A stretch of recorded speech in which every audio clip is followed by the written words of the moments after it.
KTTയുമായിട്ട് ബന്ധപ്പെട്ട് പുതിയൊരു അറിയിപ്പ് നിങ്ങളിലേക്ക് എത്തിക്കാനാണ് ഈ ഒരു വീഡിയോ ചെയ്യുന്നത്. അപ്പോൾ നമ്മുടെ KTTൻ്റെ ഹോൾ ടിക്കറ്റ് ഇന്ന് മുതൽ, അതായത് 20/12/2023 മുതൽ വെബ്സൈറ്റിൽ നിന്ന് ഡൗൺലോഡ് ചെയ്തെടുക്കാവുന്നതാണ്.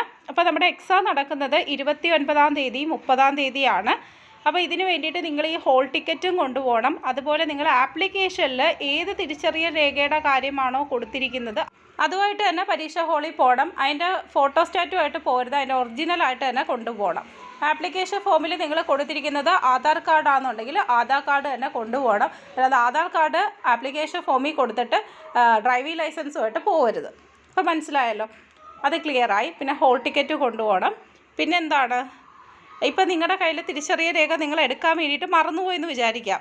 അപ്പോൾ നിങ്ങളുടെ ഫോണിൻ്റെ അകത്ത് ഈ സംഭവം ഉണ്ട്, പക്ഷേ അതൊന്നും അവർ ഏൽക്കത്തില്ല.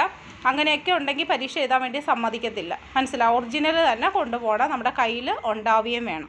പരീക്ഷാ ഭവൻ ഇങ്ങനെ എടുത്ത് പറഞ്ഞിരിക്കുന്നത് കൊണ്ട് തന്നെ വളരെ സ്ട്രിക്റ്റ് ആയിരിക്കും. അതുകൊണ്ട് PSCയുടെ പരീക്ഷയ്ക്ക് പോകുമ്പോൾ ഏതെങ്കിലും ID കാർഡ് കൊണ്ടുപോകുന്ന പോലെ തന്നെ ഇതിന് കൊണ്ടുപോകരുത്. ആപ്ലിക്കേഷൻ ഫോമിൽ എന്താണോ നിങ്ങൾ കൊടുത്തിരിക്കുന്നത് അത് തന്നെ കൊണ്ടുപോകണേ.